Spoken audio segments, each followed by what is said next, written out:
Hello, everyone. This is Greg Aden with Aden Leadership, coming to you live from Denver, Colorado for another episode of Servant Leadership. And today I have the pleasure of having on my show Neal Anderson. Neal, how are you today?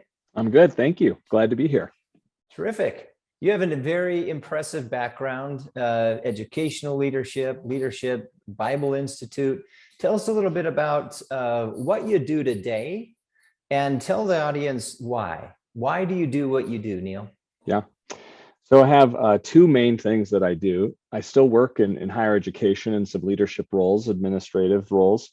But then I'm started CARTO Leadership about a year and a half ago, which is really my outlet for all things leadership development.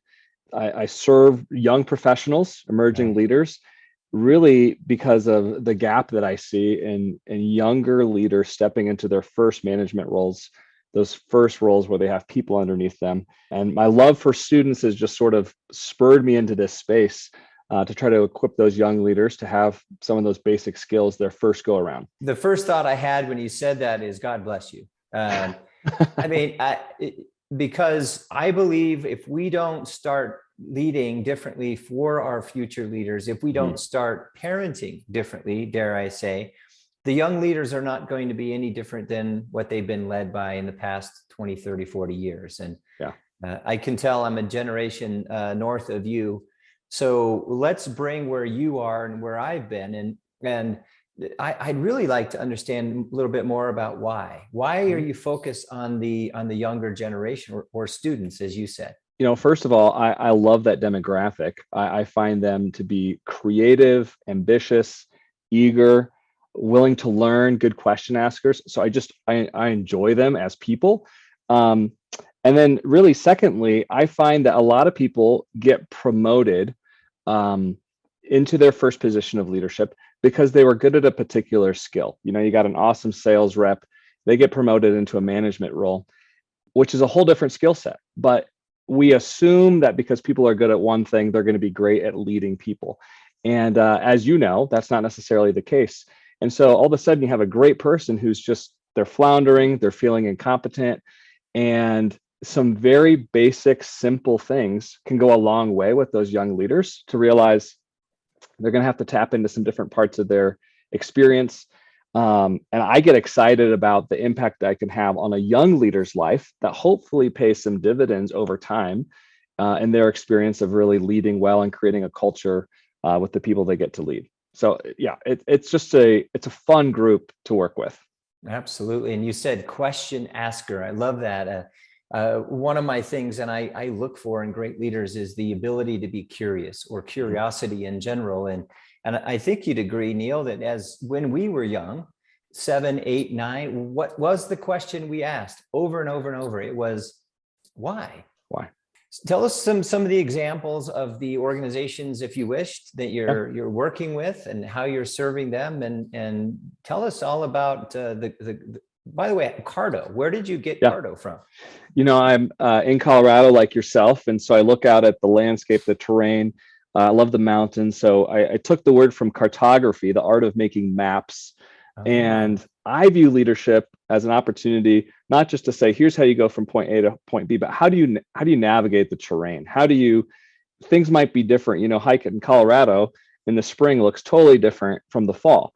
And viewing leadership less as a lens of, I just have to have the right tools, and more of how do you use these in different contexts. So that no one needs to know, you know, that whole, but that's kind of what inspired the topographical design, and the idea behind CARTO leadership is that idea of navigating. And so kind of to get back to the type of people I serve and the type of organizations, about half of them are nonprofits. So whether that's young pastors in ministry, I work with a couple people from Samaritan's Purse, large nonprofits overseas. And then the other half are in, you know, small business or healthcare. It's kind of another, you know, clients sort of come from other clients. So It's funny how you find yourself in different niches. And really the main problem or the main challenge all of them come with is, I have people that I'm not sure what to do with. I'm not sure how to maximize. I'm not sure how to lead. I've had a little experience, but I really want to be good at this first go around. Or they're looking to grow in an organization and they want Maybe they're not getting leadership development from their HR department, or maybe it's just too small of an organization for that to happen. And so they're coming to CARTO to look for that sort of supplemental development experience. Yeah, leadership development is something that we, well, first of all, back to college, everyone in my day was excited about being in management. We didn't even talk about leadership back then. Right. And even today, I find college students coming out with ability, like you say, and knowledge, but certainly no experience in leadership. And so tell us, when you work with an organization, I'm assuming you have some fundamentals, some foundational principles. What are those, and where did you create those from? Yeah. A lot of it comes from my experience working in education. I see the process, the coach-client relationship through the lens of educational theory and growth and development. So I'm always trying to get to the heart of what is the real question? What's the real challenge? Not just the presenting problem or issue. You might say, hey, I'm not sure how to lead this team, but what's underneath that? Let's try to identify that. And then I look at, it's very similar to you, through the lens of how can I serve them best? How can I support them in that ambition? I see the person in that position. Sometimes the role I play is just helping to define what the actual problem is, providing resources to get to that solution. And sometimes that's us sort of co-laboring through the process, and it's maybe a little bit more of a consulting role, helping to create content or curriculum. And something that came out in my dissertation work is this whole concept of generative leadership. And it's a fancy word that really is leadership that begets leadership, multiplying leaders. And everything I do with clients, with students, people that I get interact with, I try to think, how does this not just help them, but how can this help them replicate and help others around them? And if I can do that, that's where it gets fun, right? That's where it gets enjoyable, because it's less of a transaction, and it turns into an equipping experience for them to find, wow, I can develop people myself. And so that's kind of the heart behind why I approach it that way. Beautiful. I heard generational possible. And as I mentioned earlier, if we don't start doing something different, parents and coaches and mentors, and give people tools to do something better than the people that are leading them did before, the world just isn't going to change. The other thing you said was what you do has an impactful multiplier. So we give young leaders the experience and the confidence, and they go out and lead others, and they become impactful, and then so on and so forth. And from that 1, 2, or 3 or 10 person team you're working with, hundreds of people almost instantly can have a better view of who they are. And share with me the vision or the idea that comes into your head or your heart, Neal, when I say servant leadership. What does that mean to you? And are you familiar with the term? Yeah, I'm familiar with the term, and resonate with the concepts behind servant leadership. Deeply try to lead that way myself. And I think when a person feels served, and we had mentioned the hospitality background, I had a brief stint in that. Really, because of those 2 years working in hospitality, I realized when I'm serving someone, not only am I representing my faith and my belief in what does it mean to live a quality life, an excellent life for the Lord, but I honor you honor people by doing that. And all of a sudden, when a person feels served, it can cultivate a sense of confidence. Oh, maybe I can do this. Or, wow, you would take time to actually meet with me to help me solve my problems. And all of a sudden you see them looking at things a little bit differently. And so whether it's a guest at a hotel feeling special for a weekend, and you make their day by how you serve them, to a client that you're going a little bit above and beyond, text me this anytime, I'm going to follow up with a unsolicited resource that I just know is going to help you. Yeah. I see that as a multiplying impact into people's lives. So yeah, I resonate with that a lot. And I see it, your example, what you just said, again, 32 years in hospitality, we represent our brand, so to speak. We represent our department, and we want to make sure that guest or that client in this case is actually having an enjoyable experience working with someone. Mm-hmm. I believe that the joy of doing what you do is an honor. It's a privilege. And I believe leadership is an honor and privilege. Yeah. I believe parenting is an honor and privilege. I mean, I've got a 10 and 12-year-old, and sometimes it's not easy, but guess what? I chose them. Mm-hmm. And leaders or managers or supervisors, if you're listening, remember the people that you say you wanted on your team, you invited them here. Mm-hmm. So now give them the tools to be great. Leaders give other leaders the tools to be better leaders. And that's not that difficult. Yeah. Also, And just to jump off of that, piggyback on that, anyone, so to speak, can do the management thing. You can have the right playbook to quote unquote produce the right outcomes. But if you look at your team, your organization, how do I serve this place? How do I serve these people? All of a sudden you're doing something that can be different. It can be unique, and it can bring more resources to the table. And for the people that think, oh, Greg, servant leadership, that's soft. I totally disagree, because there's an incredible value that you create that is even in the market might be unique. That's why people spend more money at certain hotels, because they're actually buying something other than a hotel room. absolutely. They're buying an experience. They're buying an experience of how they're treated. And I think we can replicate that into all sectors when we really serve people well.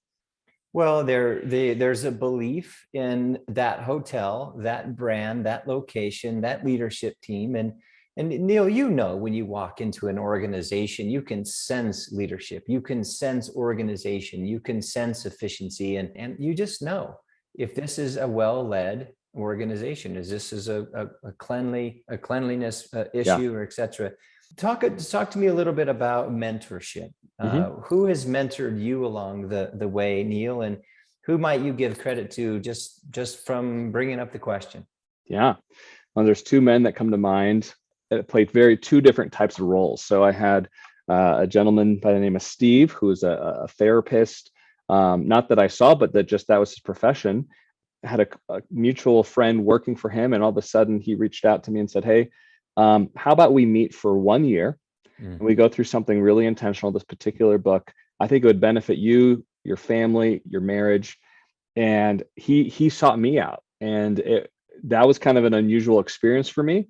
And something in my mind and heart told me I need to take him up on this offer. And it was for a very specific time, specifically focused really on my marriage and just being a healthy man.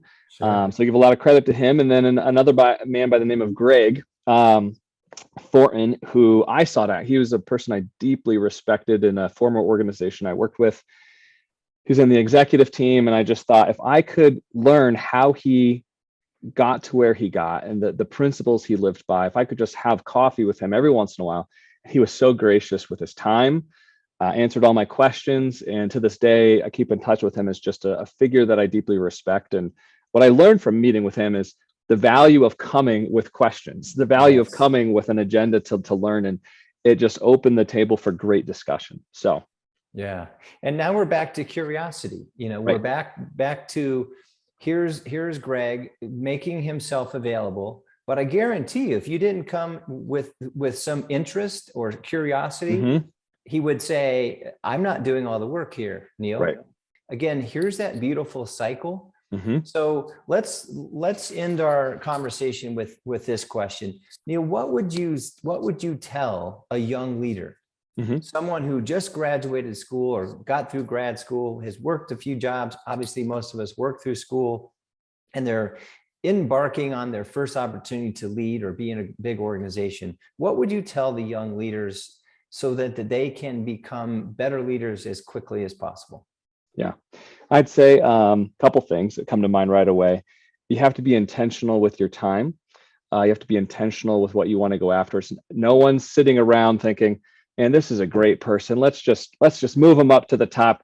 And I think sometimes we think that's going to happen. We think I'm going to perform well, and I'm just going to fast track it to the top. So you have to be intentional. Seeking out people, seeking out advice, seeking out what does it mean to add value to this organization. I'd focus a lot on concepts around leading up. How do you lead up well? How do you contribute well? And I'd also say be patient. Be patient in the process. We see a lot of stuff out there on social media, and if you're in a job for 2 or 3 years, you feel like maybe you should be running the place because people move so fast, and that might be in a small sector true, but that a lot of good things happen with an investment over time, and patience in that growing process will reap fruit in due time. It's going to happen, and to hang in there in the process. Yeah. Simon Sinek has a great talk regarding millennials, and he said they're not entitled, they're impatient. Yeah. And it's not their fault. In fact, as parents, we made them wait for nothing. Mm-hmm.